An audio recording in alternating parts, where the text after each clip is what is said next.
você pode fazer uma série de perguntas, né, sobre qualquer coisa, né, do setor agropecuário, sobre qualquer área do conhecimento. E a questão é você tentar identificar se realmente aquela é uma boa pergunta.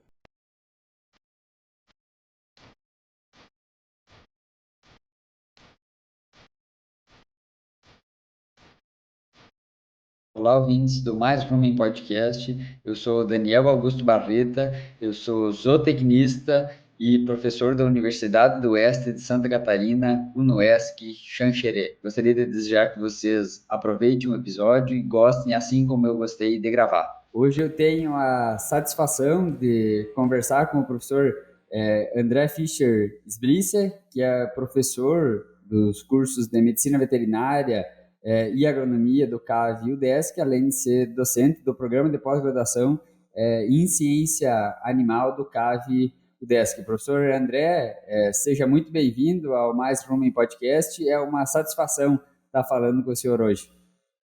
Olá, Daniel. Muito obrigado. Eu que agradeço a lembrança e o convite do meu nome para conversar e bater um papo com vocês aqui.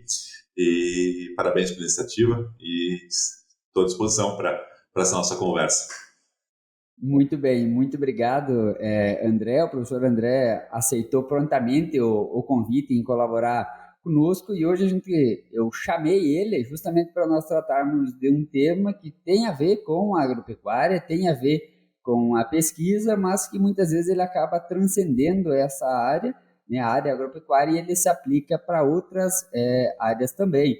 Então a gente chamou o professor André para tratar sobre a filosofia da ciência ou para discutir a ciência em si. Mas antes de começar, professor, eu gostaria que o senhor se apresentasse, né? Muita gente lhe conhece, mas talvez para aqueles que não lhe conhecem, né? Quem é o professor André Sbrisser, qual que foi a sua trajetória até chegar hoje a ser professor, então, da UDESC em Lages?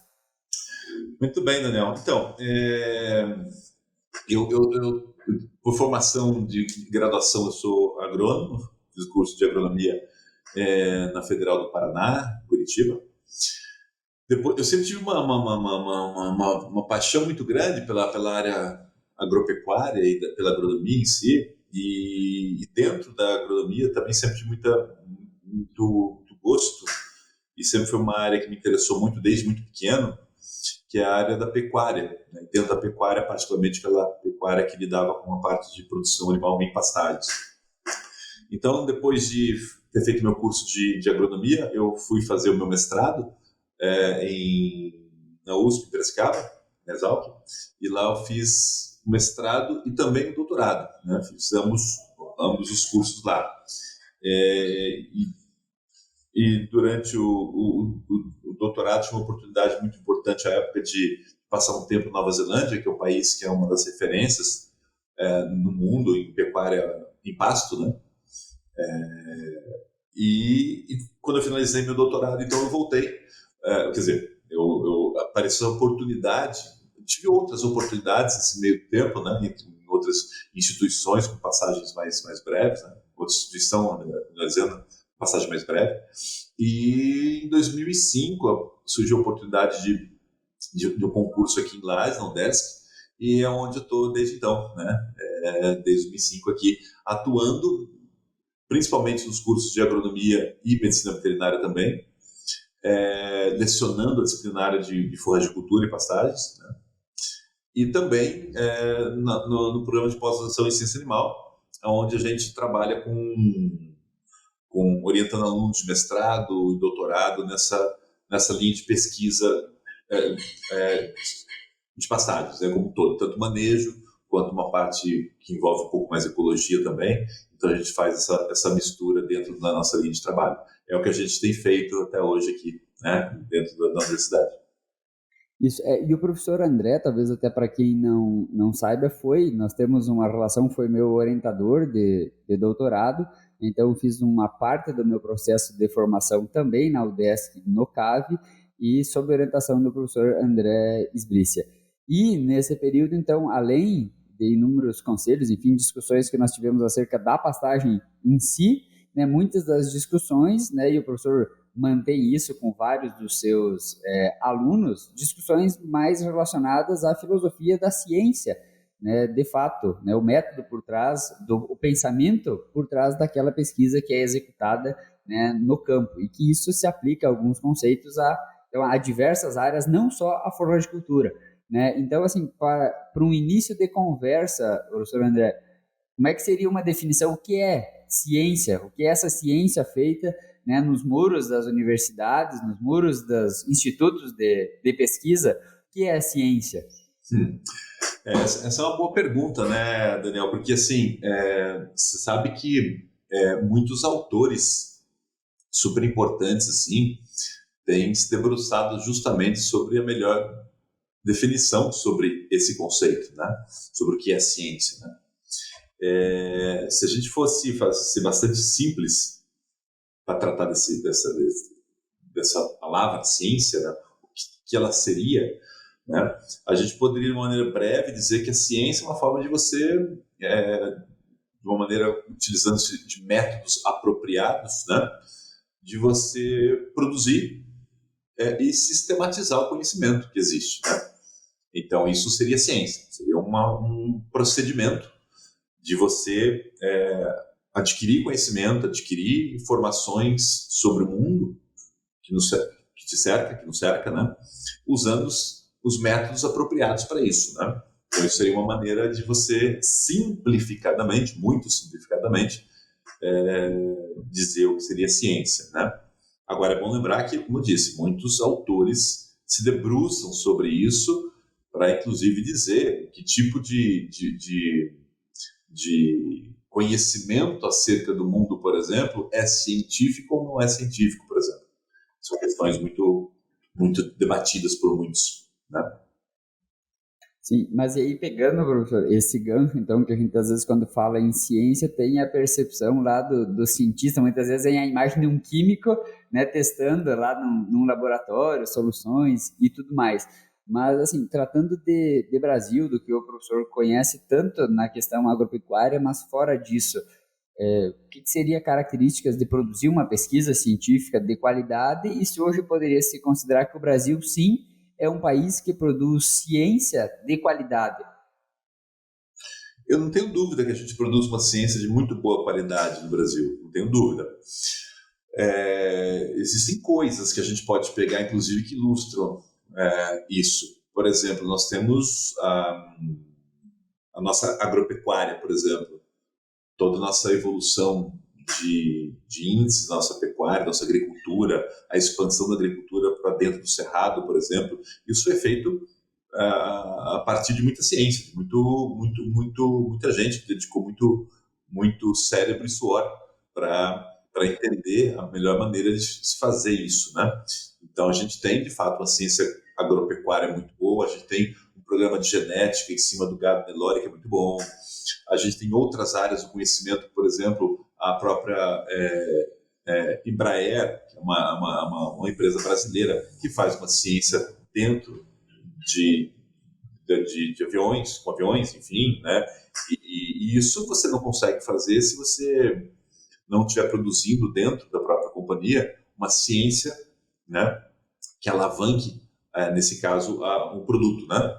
Então, eu acho que sim, a ciência brasileira tem muitos exemplos de coisas muito, muito interessantes, né? O que a gente pode reclamar um pouco, talvez, e aí com razão, é que a gente, em relação ao nosso PIB, a gente tem um investimento ainda pequeno nela. Então, a gente poderia certamente fazer mais se nós tivéssemos, ao longo da história, tido um pouco mais de investimento, né, no conhecimento, na pesquisa científica, enfim. Eu acho que a gente poderia estar melhor posicionado em relação ao mundo, né? Sim, agora só aproveitando um gancho que o senhor falou sobre a produção de ciência na agropecuária, né, e que foi importante, por exemplo, para o Cerrado, eu lembro de um artigo que eu vi, se eu não me engano, em 2022 ou 2023, que era o número de publicações envolvendo forragicultura, né, feitos pelos principais países, né, e na área, por exemplo, agropecuária, especificamente relacionada à forragicultura e pastagem, assim, houve um salto muito grande do Brasil e da China. Então, assim, antes um universo que era dominado pelos europeus e pelos Estados Unidos, e aí uma emergência muito grande da produção científica, né, da produção de artigos internacionais, vamos chamar assim, na língua internacional, que é o inglês, mas vindo da China e do Brasil.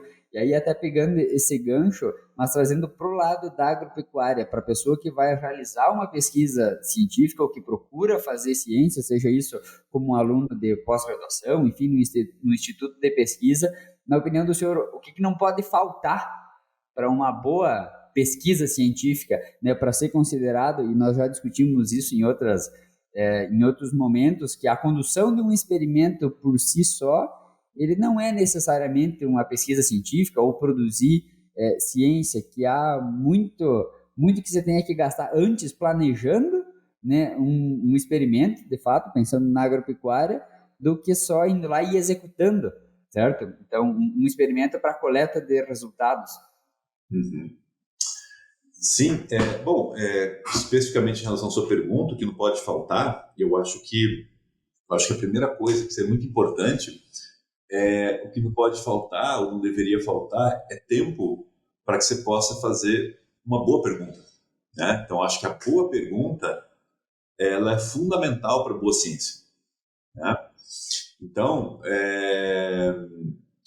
porque você pode fazer uma série de perguntas, né, sobre qualquer coisa, né, do setor agropecuário, sobre qualquer área do conhecimento. E a questão é você tentar identificar se realmente aquela é uma boa pergunta, né? Então, essa é uma primeira coisa super importante. Uma outra coisa que não pode faltar, aqui agora talvez a gente vá filosofar um pouquinho, né? Para essa pergunta que você vai formular, é fundamental que você tenha uma boa hipótese para ela. E uma boa hipótese para ela, de certa forma, aí que é a coisa super importante, é a possibilidade de que essa tua hipótese ela tenha a possibilidade de ser falsa. Isso é uma coisa muito importante, que às vezes as pessoas têm uma pergunta, formulam uma hipótese e fazem um experimento tentando confirmar a hipótese, né? Veja, se você faz uma pergunta, uma hipótese que tem pequenas chances de ser falsa, na verdade, talvez a tua pergunta não seja tão boa assim, né? Porque, veja, qualquer procedimento científico com pequena chance de rejeitar uma hipótese significa que você está muito perto da própria verdade sobre aquele assunto, sobre aquela questão, né? Lembrando sempre que a verdade na ciência é algo transitório, né? Então, mas quando ela não tem chance de ser falsa, significa que você está muito perto de ser verdadeiro aquilo, mesmo não fazendo nenhum experimento. Ou seja, o experimento, basicamente, ele confirma aquilo que, de certa forma, você quase sabia, né? Então, assim, acho que uma pergunta boa é fundamental, uma boa pergunta é fundamental, e a construção de uma hipótese, né, que tenha a chance de se tornar falsa, e boa chance de se tornar falsa, né? Isso, na verdade, não é o André que está dizendo, essa é inclusive uma das ideias por trás da filosofia da ciência, de um autor chamado Karl Popper, né?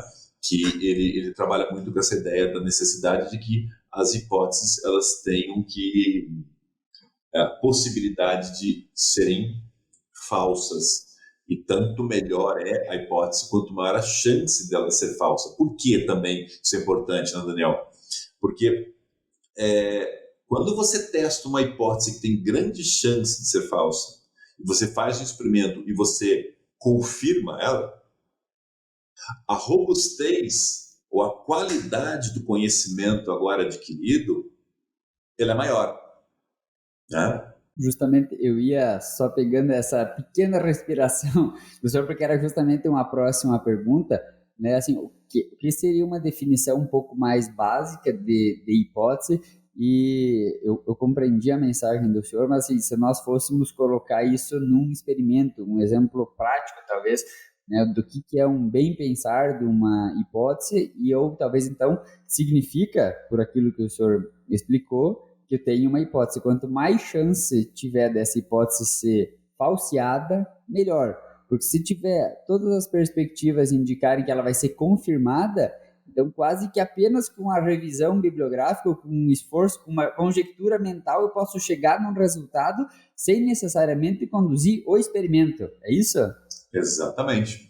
Exatamente. Bom, no nível bastante, sim, também, básico para a gente começar a construir essa ideia, a hipótese, assim, de certa forma, nada mais é do que um resultado provável para aquela pergunta que você fez. Só que esse resultado provável, ele não é um resultado provável que se baseia no teu achismo, né? Ele é um resultado provável de acordo com aquilo que você já conhece do assunto. Então, você vai estudar o assunto, você vai estudar o assunto, você vai estudar mais o assunto, mais ainda, e você não vai parar de estudar o assunto, e de repente, estudando várias coisas sobre aquele assunto, você vai propor uma hipótese, que é um resultado provável para aquela pergunta. Bom, de novo, reforço, essa não é um resultado provável, não é aquilo que você acha que vai acontecer, né? É o resultado que você espera que aconteça em função de uma racionalização que você fez da literatura sobre aquilo, ou da literatura existente sobre aquele conteúdo, né? Com isso, você vai propor uma hipótese. Bom, se isso foi assim, se isso já foi mostrado ser assado, se fulano encontrou isso, se ciclano encontrou aquilo, logo, então sempre uma hipótese, ela procede ao logo. Então, logo, minha hipótese é que o resultado para essa minha pergunta será essa, tá? Só que, veja, quando você faz uma hipótese, você vai fazendo uma série de proposições que são nada mais a menos do que ses. Se fulano encontrou isso, se ciclano encontrou isso, se isso aconteceu naquele experimento, se isso foi assim, se isso foi assado, logo, se eu fizer isso que eu estou pensando, eu vou encontrar isso. Ora, a chance de você refutar essa hipótese, ou se ela for refutada, significa, por exemplo, que algum C ali no meio não é mais uma verdade, ou não é mais, como diria Kuhn, um paradigma. Thomas Kuhn, no caso, um autor americano que escreveu um livro super importante ligado à filosofia da ciência. Ele fazia mais uma abordagem historiográfica da ciência, com um livro dele muito importante, né, um dos mais conhecidos da área, que é A Estrutura das Revoluções Científicas. Então, o paradigma, o Kuhn é um dos responsáveis por criar o termo paradigma. Então, quando você põe um monte de Cs, você está admitindo que existem várias verdades provisórias sobre aquele assunto, e quando você refuta a tua hipótese, pode ser que você esteja, na verdade, questionando, colocando em xeque uma dessas verdades, né? Então, eu costumo dizer o seguinte, né, que o cientista, ele tem que fazer proposições ou levantar hipóteses que tentam ser algozes das verdades do mundo. Né? Pode parecer estranho isso, né? Mas é o que eu penso. Você tem que tentar ser algoz das verdades do mundo, principalmente das suas. Então, se tem uma coisa que o cientista não pode ter, é a verdade como algo inatingível, inatacável, ou uma verdade. O cientista tem que estar pronto para derrubar todas elas, inclusive e principalmente as suas. Então, é muito melhor você fazer hipótese sempre que questione os teus próprios conceitos sobre determinados temas, a todo momento. À medida que você não os refuta, onde a hipótese se mostra verdadeira, você reforça o teu próprio conceito ou o conceito de outros. Né? Vamos pegar como exemplo as teorias do Einstein, por exemplo. Toda vez que se tenta provar que ela está errada, por alguma razão, e você não consegue provar que ela está errada, você reforça a teoria. Toda vez.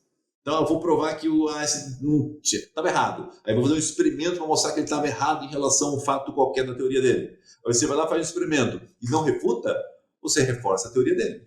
Então ela vai se tornando uma verdade mais consolidada, provisória. Sempre lembrando disso, provisória, mas mais consolidada. Muito bem.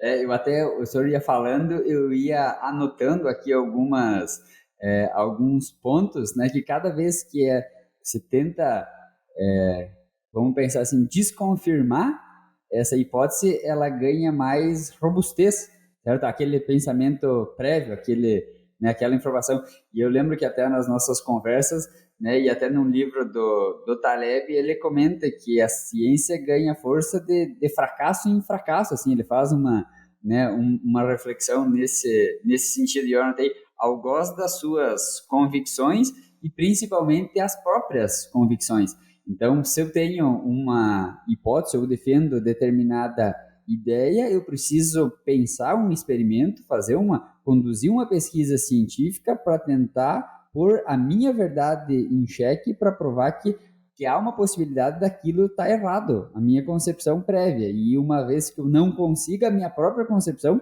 passa a ser mais robusta, mas eu preciso colocar ela à prova. Mais ou menos, esse uma síntese, então, professor? Isso que eu penso, né? Eu penso que essa é uma maneira de você fazer um procedimento científico que me soa bastante interessante, né? Então, assim, eu gosto da ideia de colocar as minhas verdades à prova. Por duas razões. Primeiro, porque eu consigo, cada vez que eu refuto uma verdade que eu havia pré-concebido, né, e eu refuto essa verdade, eu amplio o meu conhecimento sobre o mundo. Então, não restringe o conhecimento do mundo àquilo que eu conheço. Eu amplio. E se eu refuto por meio dos experimentos, né, que a gente faz, por meio das pesquisas que a gente faz, a gente refuta a hipótese de que você pode estar errado, na verdade a sua ideia ela ganha força. Então, assim, você só ganha em termos de ou ampliar a tua verdade para mais cenários, aquele, a gente poderia chamar aqui uma espécie de vai se tornando quase que um paradigma, né? Na área, né, que é um paradigma de acordo, de novo, lembrando que o Thomas Kuhn, que é um autor importante da filosofia da ciência, paradigma é uma espécie de conhecimento que é amplamente aceito dentro do campo da área de conhecimento, né? É uma espécie de uma verdade transitória, porém bastante dura, é um núcleo duro de uma área de conhecimento, né? Então, trocar paradigmas é um procedimento difícil, é um processo que você não faz a todo momento, né? Mas cada vez que você refuta uma hipótese e essa verdade ganha força, ela vai caminhando para se tornar uma espécie de um paradigma, né? E até eu anotei aqui uma questão, porque hoje o senhor discute, né, essas questões mais filosóficas, de fato, em relação à ciência e como fazer uma boa pergunta, mas a minha pergunta agora ela é mais até de um ponto de vista mais pessoal. Quando que o senhor, de fato, tomou nota disso? Porque eu imagino que talvez o professor André Esbrícia passou pela graduação ou pelo início da pós-graduação, e imagino que não foi instantâneo, ou sempre foi esse o pensamento. Esse pensamento foi se construindo ao longo dos vários semestres e anos de pesquisa, o que talvez foi um ponto de virada, professor, pensar dessa maneira, como que foi essa construção ao longo do tempo, como é que aconteceu essa aproximação do senhor quanto a esse pensamento mais crítico, quanto à filosofia em si da ciência. É uma boa pergunta, assim. Se eu buscar na memória, assim, quando é que isso você não se torna, né? Isso quer dizer, você constrói, você não vira, não tem uma chave assim, você vai construindo esse modelo mental, né, de pensamento, né? Então, de certa forma, isso não é assim. Eu lembro de algumas coisas, assim, por exemplo, que eu acho que ajudaram a moldar isso, né? De novo, não estou dizendo, não sei se essa é uma maneira correta de fazer as coisas, estou dizendo que é como eu vejo, como o André vê as coisas, tá? Mas, por exemplo, eu lembro de durante a minha pós-graduação, eu me interessar por livros ligados à filosofia, não filosofia da ciência, mas outros autores, outros filósofos, né? E muitas vezes eu li alguns autores e eu não entendia absolutamente nada. Muitas vezes não, quase todas as vezes, né? Porque tem gente muito difícil, né? E são pessoas que depois você vai ler, depois você vai entender depois de um tempo, né? Já na maturidade, enfim, né? Tem livros que você não... Então, assim, não é um livro de filosofia da ciência, mas são livros que são super importantes que vão moldando a maneira como você pensa as coisas sobre o mundo. Eu lembro que uma vez eu estava em Minas Gerais, estava na Universidade Federal de Viçosa, tive participar de uma banca lá, e eu comprei um livro chamado A Lógica da Pesquisa Científica, do Popper. E vim lendo ele, né? Um trajeto de ônibus, tal, depois no avião, no voo, vim lendo, né? E assim, algumas coisas ali me despertaram, assim, peraí, tem uma coisa aqui que é bacana, né? E aí você vai, depois comprei o outro livro dele, que é o Conjecturas e Refutações, né? E aí eu lembro uma vez ter comprado A Estrutura das Revoluções Científicas, do Thomas Kuhn, e fui lendo. Então essas coisas foram aos poucos acontecendo, né? Foram aos poucos moldando. E você citou um autor aí que também foi muito importante ter lido ele, né? Que é o Nassim Taleb, né? O Nicholas Nassim Taleb. Que teve um livro dele assim, eu acho que você leu também, né, Daniel? A Lógica do Cisne Negro. Eu acho que é um livro assim, foi muito transformador também para mim. Tem alguns livros que transformam a gente, e esse foi um livro desses, né? E os outros livros dele são muito bons, o Antifrágil é ótimo, enfim, tem outros livros muito bons. Mas a Lógica do Cisne Negro realmente é um livro que tem muito a ver com isso, porque ele faz uma espécie de crítica bastante pesada no livro aos procedimentos de aquisição de conhecimento baseado em procedimentos que são indutivos, né? Que é só para quem nos ouve entender, a indução que remonta lá à época de Francis Bacon, né, aproximadamente, é um procedimento científico que foi tido durante muitos e muitos anos como uma maneira de se adquirir conhecimento que se baseia no fato do seguinte, vamos exemplificar, a indução ela parte do particular, do que é muito particular, do que você vê aqui agora, e a partir do momento em que você vai fazendo diversas observações particulares, você consegue derivar, segundo o método, né, indutivo, né, aí essa é uma crítica ao método, inclusive, você consegue fazer um procedimento por indução, que é chamado, que é de poder generalizar esse conceito, essa ideia, a partir de um sem número de observações particulares, né? Então, um dos exemplos que é muito usado para fazer uma crítica a esse método é o exemplo do cisne negro, né? Que é da onde vem o próprio livro do Taleb, o título, né? A Lógica do Cisne Negro. Que é assim, imagine que toda vez que você observa, por exemplo, um cisne na história da humanidade, toda vez que você vê um cisne, você fala assim, olha ali, tem um cisne, ele é branco.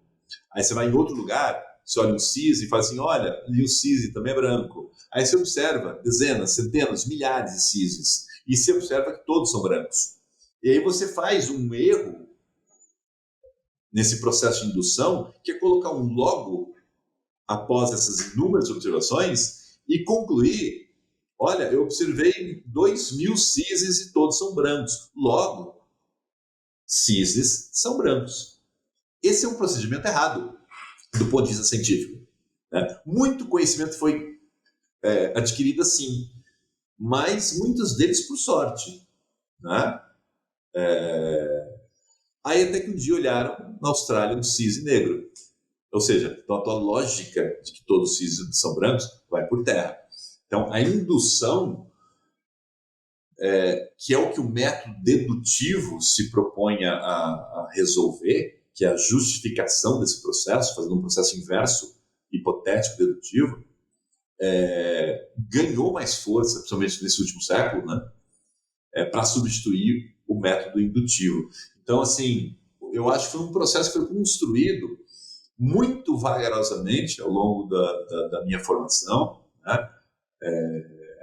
E aí você vai lendo, vai estudando, vai aprendendo aqui, lendo ali, né?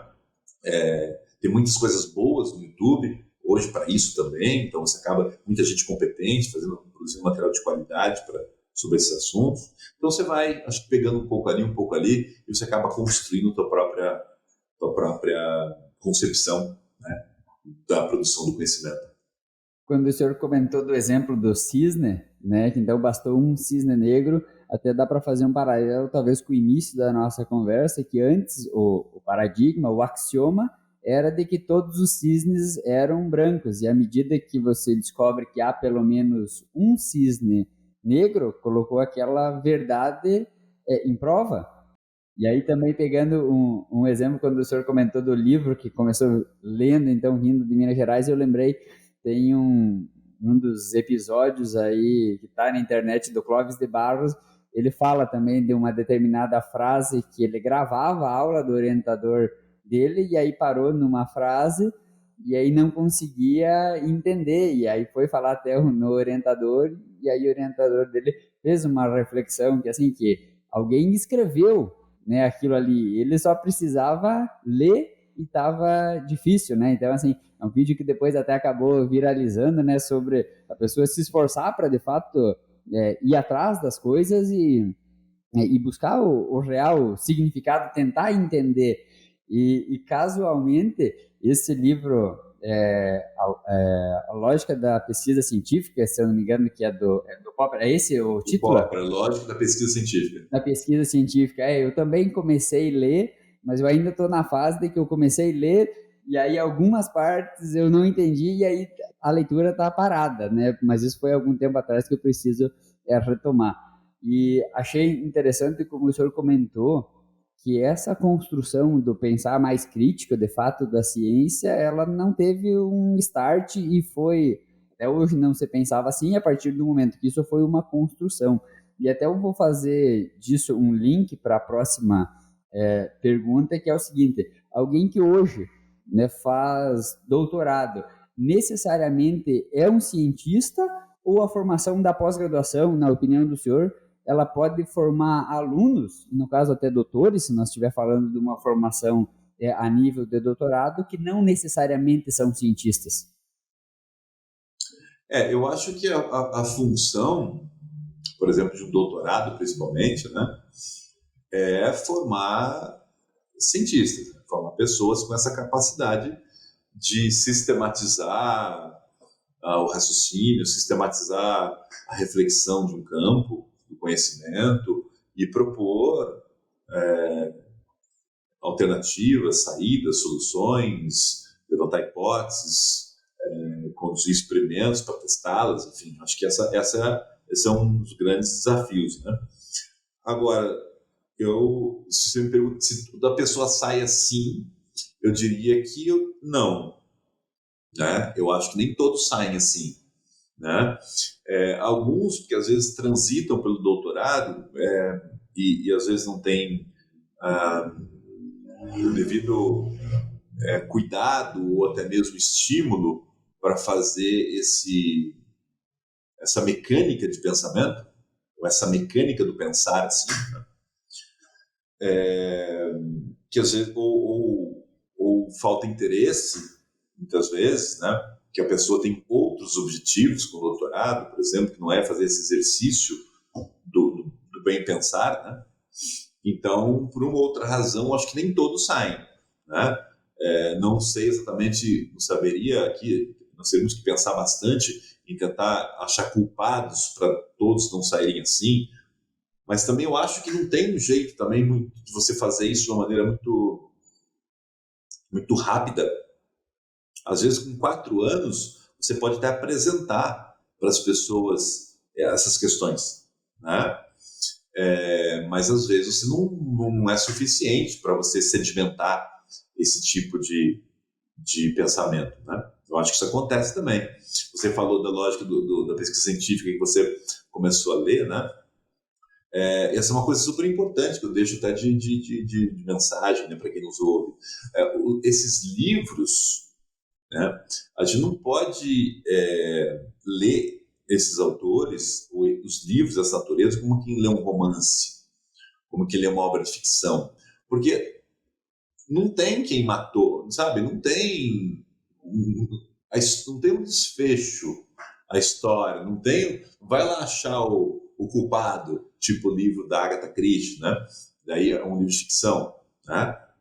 Estou dizendo que são livros piores ou melhores, são só categorias diferentes, né? De literatura.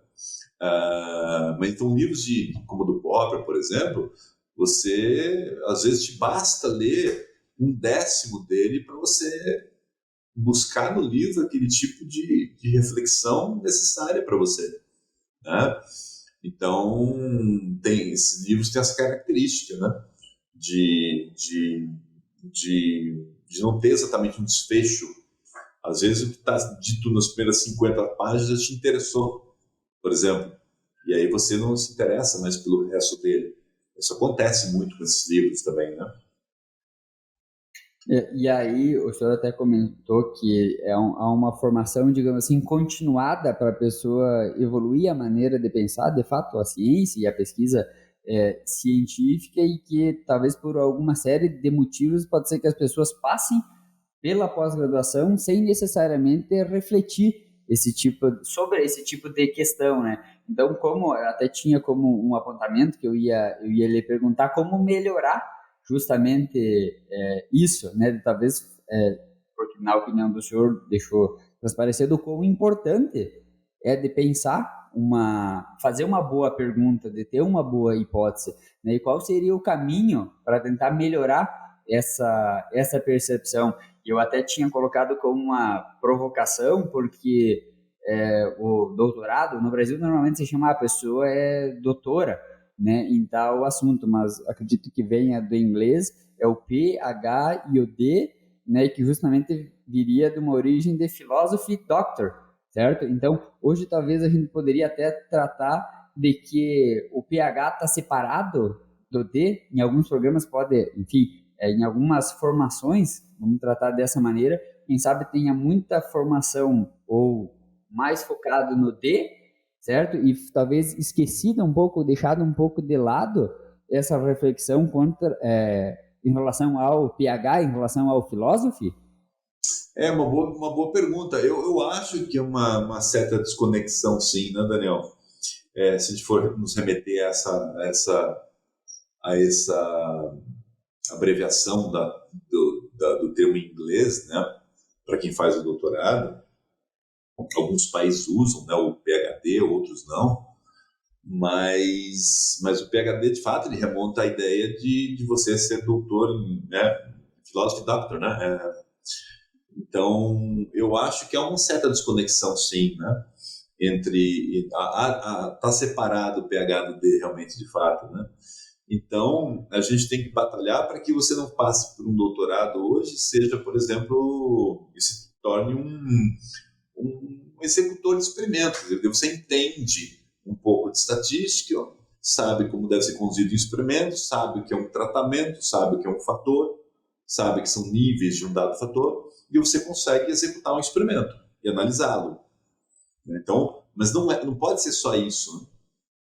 Eu acho que essa reflexão ela é fundamental dentro de um curso, principalmente doutorado. Mestrado acho muito rápido, né? Mas doutorado acho fundamental. E aí eu acho que um dos caminhos é a gente também colocar para inserir dentro dos programas das ciências da vida, né? Porque não das ciências humanas você já tem isso um pouco mais dentro da própria estrutura dos cursos, né? Mas colocar dentro dos cursos das ciências da vida, né? Que envolvem biologia, ciências da terra, economia, enfim, um pouco mais de disciplinas, talvez, ligadas a esse aspecto mais de formação mais de humanas. Por exemplo, disciplinas ligadas à filosofia da ciência, ética, enfim, porque são disciplinas que auxiliam muito a você mexer com o cérebro, mexer com o conhecimento. Ou seja, a gente precisa, de certa forma, entender, voltando um pouquinho até na pergunta lá de trás, né? Quando eu digo que a gente tem que ser, tem que tentar construir cenários em que essas tuas hipóteses, elas tentem ser espécies de... Você tenta ser algoz da sua própria verdade, das outras verdades, na medida em que também é importante que você compreenda, e você precisa passar o doutorado e entender isso, mas entender com uma certa clareza mesmo isso, que a ciência é um procedimento que você não tem que provar que você está certo, mas é uma tentativa constante de tentar mostrar que você pode estar errado. Né? A partir do momento que você tenta provar que você está errado, se você está certo, de novo, você amplia a robustez daquela verdade. Né? Então, eu acho que, veja, uma coisa é você falar isso, uma outra coisa é, às vezes, o receptor da mensagem, o acadêmico, enfim, o estudante, aquele nível de curso, entender com clareza o que está sendo dito. Porque às vezes você fala, mas a pessoa não entende, né? Ou demora um tempo para ela absorver aquilo. Eu sou daqueles que acreditam que todos temos as mesmas competências. Então, todos temos a capacidade de estudar, de sermos bons no que fazemos, né? Um com mais habilidades em alguma coisa, outro em outras coisas, enfim. Agora, às vezes cada um tem um tempo diferente para assimilar um dado conteúdo, uma dada ideia, e isso precisa ser respeitado em cada um também, né? Então, mas eu acho que uma solução possível é você incorporar um pouco mais dessa reflexão dentro da estrutura curricular dos programas dentro da área de ciências da vida. Né? E se fôssemos, então, só para dar um exemplo prático, né, quanto ao começo que o senhor tinha comentado, de testar uma hipótese, vamos pensar até na área de floricultura, algo que seja já sabido, né, e aí eu lembro de, talvez até em algumas conversas com o professor, mantida todas as condições, eu tenho 2 gramíneas, em uma eu não aplico nada de nitrogênio, só para nós usar um exemplo de pastagem, e na outra eu aplico 100 quilos de nitrogênio por hectare. Né? E aí a minha única variável resposta seja a produção de massa, certo? Então o problema estaria em eu construir esse experimento sabendo que não haveria ou seria muito pequena a chance de não confirmar a hipótese, e naquela que eu coloquei mais adubação nitrogenada, a produção vai ser maior. Isso? Esse é um exemplo bastante interessante de como você tem um experimento, você construiu um experimento, vai às vezes a tua pergunta né? A tua pergunta é a produção, né? Você vai adubar com doses crescentes de nitrogênio, por exemplo, e vai avaliar em qual adubação se o pasto cresce mais. Ora, experimentos dessa natureza, você já tem resposta para isso. Agora, pode ser que você esteja numa condição, e aí tem que estar muito claro durante a tua revisão de literatura, na tua construção da hipótese, que há uma chance disso não ser verdadeiro. Só que você tem que deixar isso claro. Se isso está ligado com um solo com altos teores de matéria orgânica, e talvez a adubação não responda tanto, enfim. Mas você tem que ter clareza sobre quais as condições que você pode ter naquele lugar, naquele ambiente, naquela circunstância, onde essa tua hipótese não se mostre verdadeira. Isso é fundamental. Porque se você não tiver isso, eu diria que é um tipo de experimento que não acrescenta ao conhecimento. Né? Praticamente você não aprende nada a mais sobre o que você já não sabia. Né? Como você falou, uma revisão daria conta de você encontrar aquilo que você estava buscando, né? De certa maneira, uma revisão bibliográfica, você tentar estar a par do que se sabe, é um aspecto fundamental para se pensar boas perguntas científicas. Eu acho que até você pode fazer uma pergunta sem ter feito uma revisão. Só que a partir do momento que você tem uma pergunta, é fundamental que você faça a revisão para saber se aquela tua pergunta já não é uma questão que já está fora da jogada, né? Então, às vezes você faz uma pergunta assim, será que se eu fizer irrigação na seca, o pasto cresce mais? Essa é a pergunta. Aí você fala assim, vou fazer um experimento para saber. Não, primeiro vai revisar a literatura para ver o que se sabe sobre isso, né? Então, eu acho que até as perguntas, diferente das hipóteses, elas até podem surgir meio que de uma maneira espontânea. Será que se eu jogar um balão com água para cima, quando ele cair, ele estoura? Né? Tá? Você tira uma pergunta da cabeça, sei lá, qualquer pergunta. Bom, você pode fazer um experimento, esse caso é super simples, né? Fazer um experimento para isso, né?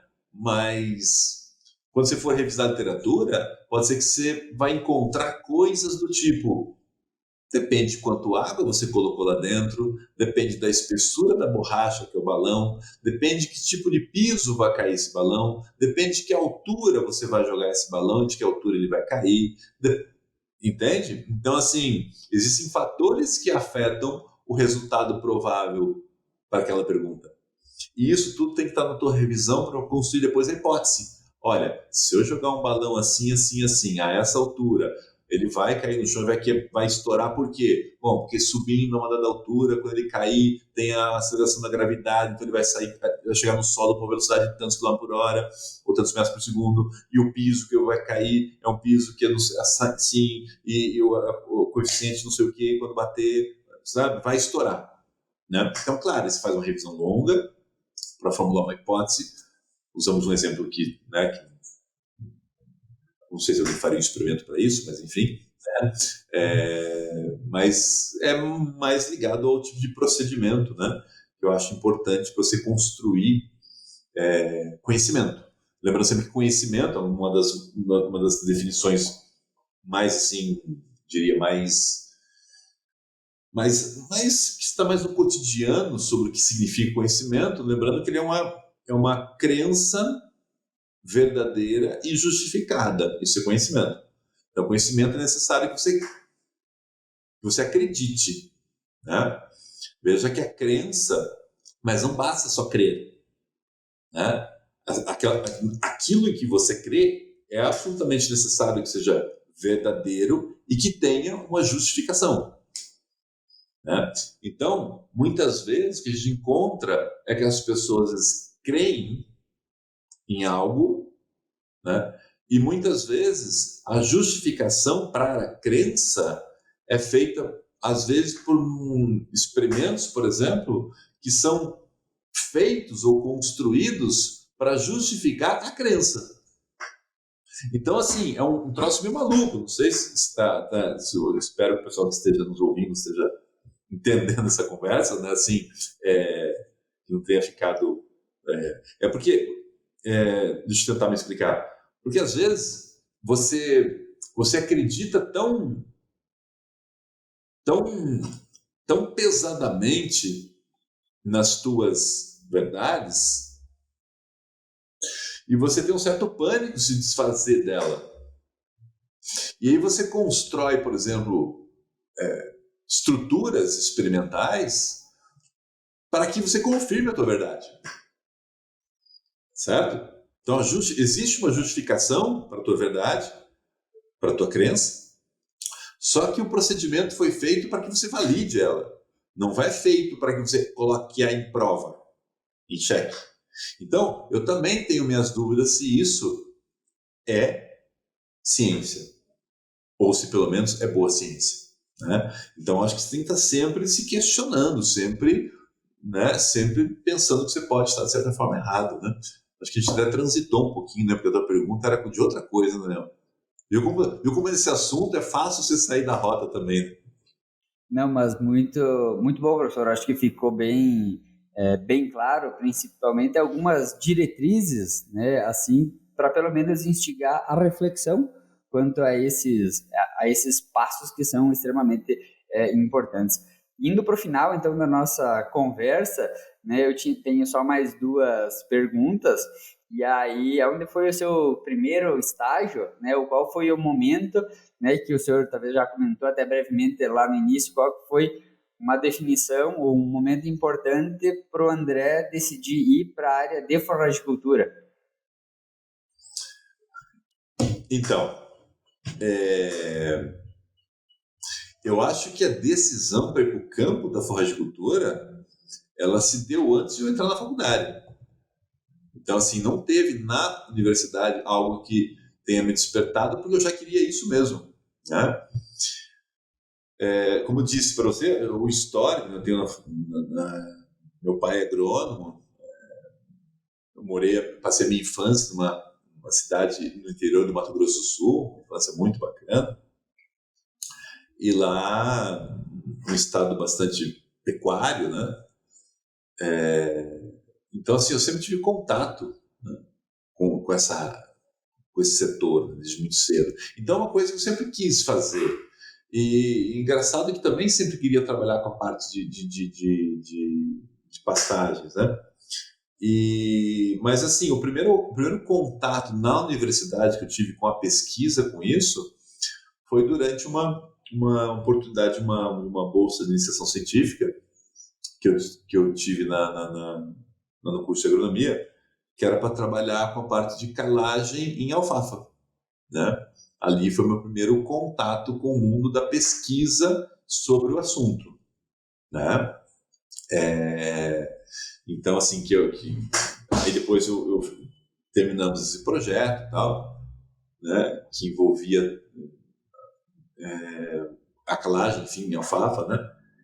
E aí fiz outras coisas com alfafa também, mais ligadas à parte de alelopatia em alfafa. A alfafa tem uma característica interessante, que ela tem uma espécie de autotoxicidade, né? Ela produz compostos que inibem o desenvolvimento dela mesma, né?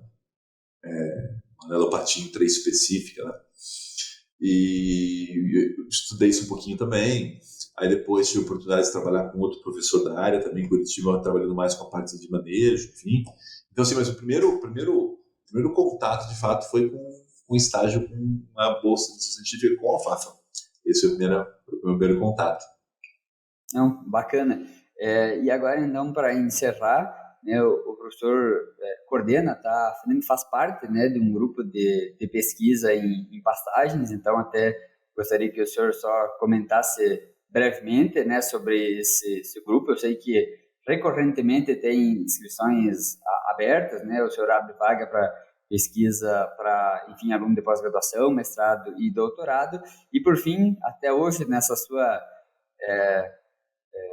no seu hábito de leitura, tanto relacionado a mais temas ligados à filosofia da ciência, como outros temas também. Gostaria que o senhor comentasse sobre algum livro que o senhor gostou de ler, né, e para deixar também de sugestão aí para os nossos ouvintes, um livro, né, recomendado pelo senhor. Então tá, bom, sobre o nosso grupo, a gente tem de fato um grupo bastante legal aqui, bastante gente trabalha. A gente tem sempre aberto vagas de mestrado e doutorado, né? Essas inscrições ocorrem normalmente em maio e outubro de todos os anos, né? E quem tiver interesse pode acessar a página aqui do CAV, cave.desc.br, achar a aba ali pesquisa e pós-graduação, entrar dentro do programa de pós-graduação em ciência animal e também no programa de pós-graduação em ciência do solo também, que eu tenho atuado ali, comecei a atuar lá também. E para obter informações de como se inscrever, como se quiser, né, tentar fazer seleção, né? O grupo também tem um perfil no Instagram, chama-se Nupec. Quem tiver interesse também pode acessar por lá e acompanhar um pouco Ali a gente mostra mais um pouquinho da rotina do nosso dia a dia, né, do trabalho de quem está no campo, basicamente. Ou entrar em contato com a gente, né? Também tem rede social, né? Ou por e-mail, né? andré.esbricia@udesc.br. Pode. E só pegando um gancho, uma coisa interessante de tratar, porque já passaram pelo grupo diversas pessoas com diversas formações primárias, né? Então, não necessariamente só agrônomo, né? Acho que já passou agrônomo, veterinário, zootecnista, uma porção de cursos, né, de formação básica, mas que as pessoas escolhem a pós-graduação e fazem aí no PEP, né? Não, isso até legal que você mencionou, né, que você trabalhou com a gente aqui na ANEL. Por sinal, um dos ótimos que nós tivemos no grupo, né? Foi a tua passagem aqui, foi espetacular e fiquei muito feliz com você ter vindo para cá e ter ficado um tempo aqui dedicado, confiado uma parte da sua formação aqui ao grupo, né? Fiquei muito feliz com isso. E sim, você tem razão. Eu gosto muito dessa característica do grupo, que é justamente as portas estarem abertas para praticamente qualquer tipo de formação, né? Então, nós já estivemos aqui no grupo um agrônomo, veterinário, zootecnista, gente que fez biologia, temos agora um engenheiro ambiental. Então, assim, é muito legal isso. Isso eu acho muito, muito bom para o grupo, né? Que a gente tem essa diversidade de formação, para a interação fica melhor, eu acho. Né? Muito bem. E quanto ao livro, professor? O livro, então. Então, o livro, né? Eu vou indicar um livro que eu estou lendo agora, que está sendo muito legal, tá? Pode ser que fique datado, né? Isso, né? Então, chama-se O Despertar de Tudo, uma nova história da humanidade, né? Do David Graeber, eu não sei nem falar o nome dele, são dois David, os autores, tá? O pessoal acha aí na internet, O Despertar de Tudo. É um livro que eu estou lendo, tá sendo muito, muito, muito interessante, muito interessante. Tá? Eu acho um livro espetacular, né? Tá sendo muito bom. Um clássico que eu acho um livro que me marcou muito foi o Processo, do Kafka. Eu acho que são livros assim, mais clássicos, né? Eu também recomendo, né? Acho o livro muito interessante, mas eu vou deixar esse aí do Despertar de Tudo, dos dois David, como uma sugestão para agora. E do ponto de vista do assunto da nossa conversa de hoje, mais ligado à filosofia da ciência, aí, puxa vida, eu acho que um livro super interessante, que é de uma leitura tranquila, leve, onde você é apresentado ao tema sem solavancos, né? É o livro do Alan Chalmers, que é intitulado O que é Ciência Afinal, né? O Alan Chalmers escreveu esse livro já há bastante tempo, né? Mas é um livro super interessante até hoje, assim, para você ser apresentado ao tema ligado à filosofia da ciência, que é um assunto muito diferente de teoria do conhecimento, né? Que aí é outra coisa, né? Esse livro do Alan Chalmers fala mais sobre a filosofia da ciência, ou os procedimentos, ou o que grandes filósofos pensavam sobre como funciona o procedimento científico. Então, ele vai falar sobre o método indutivo, o método dedutivo, vai falar sobre a filosofia por trás dos paradigmas do Thomas Kuhn, vai falar sobre os programas do Henri Lakatos, vai falar sobre um filósofo super, super, super legal que tem na filosofia da ciência, que é um cara maravilhoso também, que pensa muito diferente assim, de alguns deles, que é o Paul Feyerabend, que é uma espécie de um filósofo um pouquinho mais anárquico da ciência, né? Ele escreveu alguns livros, um deles muito, muito bom, chama-se Contra o Método, né? Ele já tinha um pensamento diferente, assim, ele achava que a ciência não tinha exatamente um procedimento, um método certo de fazer as coisas, e ele até questionava se a ciência era mesmo assim, uma forma de conhecimento superior a algumas outras formas de conhecimento, né? Então, é um autor muito interessante também, que faz um contraponto legal a diversos autores. Então, assim, o Alan Chalmers, nesse livro, que é Ciência Final, ele visita todos esses autores de uma maneira leve, né? E a partir deles, aí, aqueles que se interessarem pelo assunto, aí tem vários livros de filosofia da ciência de cada um desses autores, né? Mas eu acho que esse é um livro introdutório muito bom. Muito bem. Muito obrigado, André. Muito obrigado, ouvintes do Mais Rumo Podcasts. E encerramos essa gravação. Muito obrigado, professor, pelo tempo e pela disponibilidade aqui para conosco. Eu que agradeço, muito obrigado, Daniel, pelo convite. Espero que tenha atendido a demanda do tema que você propôs de conversar, né? E um sucesso no podcast de vocês aqui, e vida longa, Mais Rumo Podcast. Obrigado.